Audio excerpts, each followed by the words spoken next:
इस वक्त हम मौजूद हैं जेल रोड पे शादमान थाने के बिल्कुल बाहर, जहां पे पीटीआई कारकुन ने आकर धावा बोला। हम आपको दिखा सकते हैं, हमारे साथ चलिए। ये गेट भी तोड़ दिया है, इसके बाद ये जो बाहर गाड़ियां खड़ी थी इनको भी तोड़ दिया गया, अंदर भी बहुत सारा नुकसान किया गया, ये गाड़ियां भी तोड़ दी गई। ये लोगों की प्रॉपर्टी है जिन गाड़ियों को तोड़ दिया गया। इसके बाद हम आपको अंदर के मनाजिर और दिखाते हैं। जहाँ तक हमारी इन्फॉर्मेशन के मुताबिक है कि पंजाब पुलिस के तमाम जो नौजवान यहाँ पे महफूज रहे हैं, किसी को नुकसान नहीं हुआ, किसी भी पंजाब पुलिस के जवान को। अभी यहाँ से तमाम पीटीआई कारकुन जा चुके हैं। अगर मेरे कैमरामैन आपको लेफ्ट साइड पे मेरे दिखा सकें कि ये एसएचओ साहब के कमरे का शीशा वगैरह भी तोड़ दिया है सारा।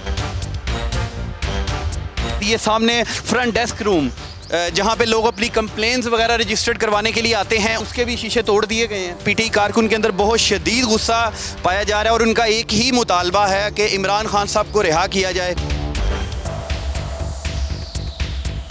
हमारे साथ यहाँ पे फरियाद साहब हैं जो यहाँ के मुहर्रर हैं, ठीक है, उस ये भी हमारे साथ मौजूद हैं। इनसे भी जानने की कोशिश करेंगे कि ये कितनी तादाद में वो आए हैं, क्या ऐसा मामला हो गया। सर, कितनी तादाद थी पीटीआई कारकुन की? तकरीबन 50-60।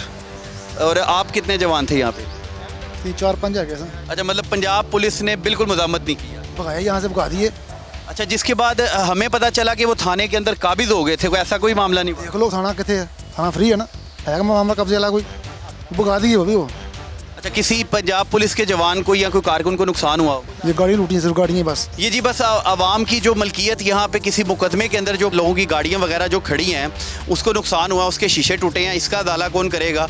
और जो नुकसान बाकी पूरे पाकिस्तान में, लाहौर में जहाँ पर भी हो रहा है, उसका अदाला कौन भरेगा? इसी के साथ अपने मेज़बान अकमल खान को इजाज़त दें। एक नई स्टोरी के साथ आपकी खिदमत में दोबारा हाजिर होंगे। अल्लाह निगहबान।